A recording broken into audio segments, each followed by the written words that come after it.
Hello बच्चों, आज हम पढ़ेंगे पाठ 11 महामानव, जिसे लिखा है अनवार आलम ने। इस कहानी में महापुरुष कैसे होते हैं, कैसे बनते हैं महान, ये सब भी बताया गया है। कोई अलग से चमत्कार करके महान नहीं बनता है। छोटे छोटे अवसरों पर किए गए कार्यों से ही लोग अपनी महानता स्थापित करते हैं। ठीक है, तो चलिए शुरू करते हैं। आज से लगभग 1400 साल पहले की बात है। अरब के नखलिस्तान में एक गरीब बुढ़िया घर में जलाने के लिए सूखी लकड़ियां चुन रही थी। बहुत सी लकड़ियां इकट्ठी हो जाने पर उसने उनका एक गट्ठा बना लिया। गट्ठा काफी वजन था। निरंतर प्रयत्नों के बाद भी उस गट्ठे को बुढ़िया अपने सिर पर नहीं उठा पाई।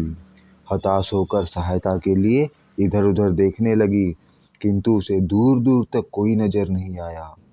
लंबे समय के पश्चात सामने से एक अजनबी आता हुआ दिखाई दिया। तो बात ये है इसमें कि 1400 साल पहले एक बुढ़िया लकड़ी इकट्ठा करके उसका गट्ठा बना ली, लेकिन वो इतना वजन हो गया कि वो उसे उठा नहीं पा रही थी। ठीक है, और आसपास देखी तो एक अजनबी मतलब अनजान आदमी आता हुआ दिखाई दिया उसे। बुढ़िया ने उसे सहायता के लिए पुकारा, बेटा जरा हाथ लगाकर यह गट्ठा मेरे सिर पर रख दे। लकड़ियाँ अधिक हो गई है, जिसके कारण मैं अकेली इसे उठा नहीं पा रही हूँ। मेरी सहायता कर, अल्लाह तेरा भला करेगा। अब ये बुढ़िया ने उस अजनबी आदमी से मदद मांगा कि तुम लकड़ी को मेरे सर पे रख दो। अब राहगीर क्या करता है देखते हैं। राहगीर ने मुस्कुराते हुए कहा, अम्मा तू तो बहुत कमज़ोर है, इतना बड़ा गट्ठा कैसे उठा पाएगी। मैं भी शहर की ओर जा रहा हूँ, ला इसे मैं उठा लेता हूँ। बुढ़िया के बार बार मना करने पर भी राहगीर ने लकड़ियों का गट्ठा अपने कंधे पर उठा लिया और बुढ़िया के साथ साथ चलने लगा। बुढ़िया उसे दुआएं देने लगी, बेटा अल्लाह तुझे इस उपकार का फल अवश्य देगा। जैसे कोई हमारा मदद करता है तो हम उसे दुआ देते हैं ना कि भगवान तुम्हारा भला करे, अल्लाह तुम्हारा भला करे। ठीक है, राहगीर ने विनम्रता से कहा, अम्मा इसमें उपकार की क्या बात है। यह तो हमारा मानवीय कर्तव्य है कि हम बूढ़े, कमज़ोर और लाचार लोगों की सहायता करें। कर्तव्य को उपकार कहकर मुझे शर्मिंदा मत करो। राहगीर की बातें सुनकर बुढ़िया गदगद हो उठी। उसने ममता भरे स्वर में कहा, तुम बहुत भले आदमी हो, तुम्हारे विचार कितने अच्छे हैं। बेटा तुम इस शहर के रहने वाले नहीं लगते, क्या कहीं बाहर से आए हो। अब पूछ रही है कि तुम कहाँ रहते हो, कहाँ से आए हो, इस शहर के तो नहीं मालूम पड़ रहे हो, तुम लगता है कहीं बाहर से आए हो। राहगीर ने उत्तर दिया, हाँ अम्मा अभी कुछ दिन पहले ही इस शहर में आया हूँ। बेटा तुम इस शहर में नए हो, शायद तुम्हें मालूम नहीं होगा, आजकल हमारे शहर में एक जादूगर आया हुआ है जो बड़े खतरनाक है, बहुत खतरनाक है।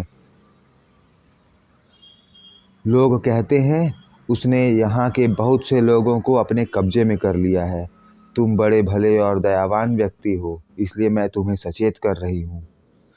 उस जादूगर से बचकर रहना, कहीं वह तुम्हें भी अपना गुलाम ना बना ले। अब बुढ़िया इसको बता रही है कि हमारे शहर में एक जादूगर आया है जो बहुत खतरनाक है, जो लोगों को अपने कब्जे में कर लेता है, तो इसी को सावधान रहने के लिए बोल दी कि तुम भी बच के रहना।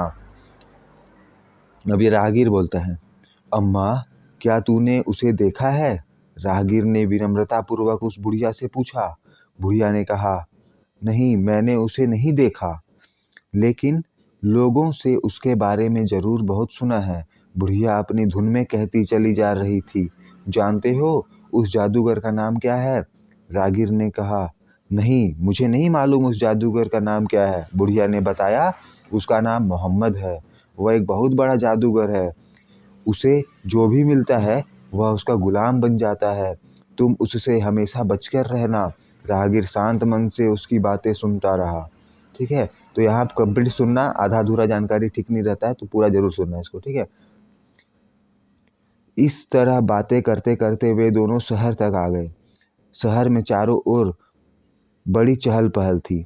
राहगीर अपने कंधों पर लकड़ी का गट्ठा उठाए चुपचाप उस बुढ़िया के साथ चल रहा था। रास्ता चलने वाले अचरज में डूबे कभी उस बुढ़िया को तो कभी उस राहगीर को देखने लगे। चलते चलते एक मोड़ पर बुढ़िया का घर आ गया। बुढ़िया ने कहा, बस वो सामने वाला मेरा मकान है।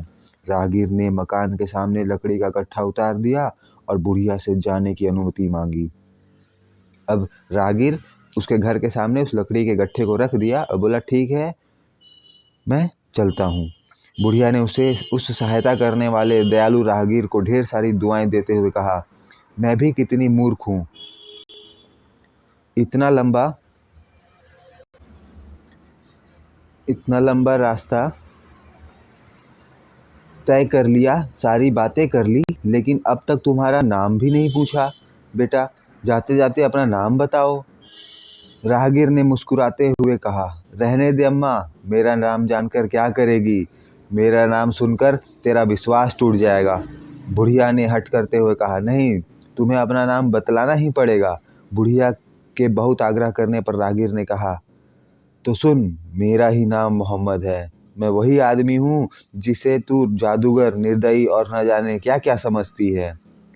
इतना सुनते ही बुढ़िया अवाक रह गई। उसकी समझ में नहीं आ रहा था कि यह सब क्या हो गया। जिसे वह क्या समझती थी वह क्या निकला। लज्जा से उसका मस्तक झुक गया।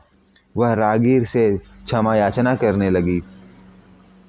राहगीर ने उसे सांत्वना देते हुए कहा, अम्मा, अज्ञानतावश कही गई बातों पर लज्जित होने की आवश्यकता नहीं है। अल्लाह बहुत बड़ा है, उस पर विश्वास कर, वो ही क्षमा करने वाला है। वह बड़ा रहमदिल है, सबको पालने वाला है, उस पर भरोसा रख। इतना कहते हुए राहगीर आगे बढ़ गया। तो ये बुढ़िया जिसके बारे में, अल्लाह के बारे में गलत गलत चीज़, मोहम्मद के बारे में गलत गलत चीज़ सुन के रखी थी, है ना, तो आज उसका वो जानकारी पूरा हो गया। ठीक है, ईश्वर, अल्लाह, गॉड किसी भी रूप में हमारा मदद कर सकते हैं। ठीक है, तो ये सब हमें पता होना चाहिए। तो अब हम क्वेश्चन आंसर कर लेते हैं इस पार्ट का, लेकिन लास्ट पैराग्राफ पढ़ने के बाद। बुढ़िया उसे श्रद्धा और स्नेह भरी निगाहों से अपलक देखते रही। उसे क्या मालूम था कि उसकी सहायता करने वाला कोई और नहीं, स्वयं इस्लाम धर्म के प्रवर्तक हजरत मोहम्मद थे। वह लज्जा और पश्चाताप की पीड़ा से तड़प उठी और अल्लाह से क्षमा याचना करने लगी। ठीक है, तो अब प्रश्न उत्तर कर लेते हैं। ये प्रश्न और उत्तर नीचे है। ठीक है।